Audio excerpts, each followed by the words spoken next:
मैंने railway quarter में shift किया था पिछले महीने। छोटा सा शहर, दिन में धूप और रात को सन्नाटा। ये वही क्वार्टर था जो कई सालों से खाली पड़ा था। सब कहते थे वहाँ रात में ट्रेन की सीटी सुनाई दे रही है। मैं हंस देता था, यहाँ तो ट्रैक ही का उखाड़ दिया गया था। पहली रात सब ठीक था, बस दीवारों पर नमी की गंध और पुराने फर्श की चरमराहट। पर आधी रात के बाद कदमों की आहट सुनाई दी, जैसे कोई बाहर बरामदे में चल रहा हो। मैंने दरवाजा खोला, कोई नहीं। हवा ठंडी थी, पर कानों में जैसे किसी ने फुसफुसाया, टाइम हो गया। दूसरी रात नींद खुली तो लगा किसी ने खिड़की के पास सीटी बजाई। मैं झटके से उठा।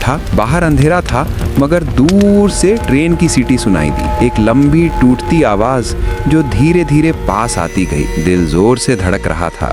मैं खुद को समझाने लगा, शायद किसी फैक्ट्री की मशीन की आवाज होगी, मगर मशीनें भी तो रात के 12 बजे नहीं चलती। तीसरी रात मैंने तय किया कि अगर फिर सीटी आई तो बाहर जाकर देखूंगा। 12:03 पर वही आवाज। मैं टॉर्च लेकर निकला। क्वार्टर के पीछे पुराना रेलवे ट्रैक था, घास में छिपा हुआ। मैं वहां पहुंचा और देखा पटरियों पर हल्की सी लाइट झिलमिला रही है, जैसे किसी इंजन की हेडलाइट हो। हवा सरसराई। मैंने झपक कर देखा, कुछ नहीं। अगले दिन स्टेशन मास्टर मिला। बूढ़ा था। बोला, बेटा उस ट्रैक पर कोई ट्रेन नहीं चलती अब। 25 साल पहले वहाँ हादसा हुआ था। संपूर्ण एक्सप्रेस पलट गई थी। ड्राइवर और सारे लोग जल गए।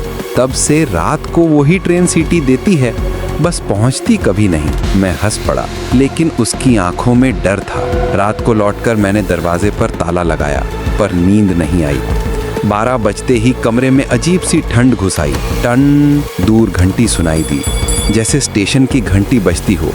दीवार के पार लोहे की रगड़ की आवाज। मैंने टॉर्च जलाई तो सामने दीवार पर काली राख के निशान थे, मानो किसी ने जली उंगलियों से लिखा हो, टाइम। उसके बाद हर रात वही सब दोहराता रहा। सीटियां, आवाजें, किसी के कदम। एक रात मैंने खिड़की से देखा तो ट्रैक पर धुआं उठ रहा था।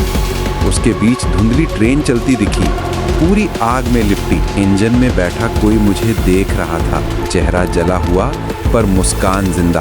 वो हाथ हिलाकर बुला रहा था। मैं पसीने में भीग गया। आंखें बंद की। जब खोली तो कमरा खाली, लेकिन मेरे बिस्तर पर राख के धब्बे थे। उस दिन के बाद नींद गायब हो गई। ऑफिस में सबने कहा मैं थका हुआ दिखता हूँ। मैं हंसकर टाल देता, पर रात आते ही वही सब शुरू हो जाता। एक दिन तय किया, ये सब झूठ है। मैं कैमरा लगाऊंगा, रिकॉर्ड करूंगा उस ट्रेन की आवाज। 12:01 पर कैमरा चालू किया। आधी रात बीती, फिर वो सीटी आई, पर इस बार ज्यादा पास से। टॉर्च ली, बाहर निकला। हवा जैसे पत्थर सी ठंडी थी। सामने ट्रैक पर धुआं जमा होने लगा। कैमरे में लाइट झिलमिलाई, पर स्क्रीन पर कुछ और दिख रहा था। मेरे पीछे एक परछाई। मैं मुड़ा, वहां कोई नहीं था। फिर अचानक दरवाजा चरमराया। कमरे का दरवाजा खुद ब खुद खुला। अंदर से वही सीटी की आवाज आई, मानो ट्रेन अब घर के भीतर घुस आई हो। मैं पीछे हटने लगा, पर पैरों के नीचे पटरी जैसी ठंडी धातु महसूस हुई। नीचे देखा, फर्श गायब, लोहे की पटरियां फैली थीं। फिर अंधेरा, बस सीटी, और किसी ने मेरा नाम पुकारा, बहुत धीमे, आरव। सुबह आंख खुली तो मैं अस्पताल में था। लोगों ने कहा मुझे बेहोश पाया गया पुराने ट्रैक के पास। मैंने कहा ट्रेन आई थी। सबने हंस दिया।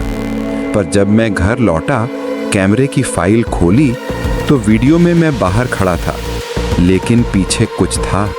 एक इंजन धुएं में लिपटा और ड्राइवर खिड़की से झुककर मुझे देख रहा था।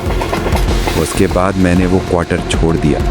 पर आज भी जब देर रात किसी सुनसान जगह से गुजरता हूँ तो कहीं दूर से वही सीटी सुनाई देती है, और दिल में लगता है शायद वो ट्रेन अब भी रास्ता ढूंढ रही है, या मुझे।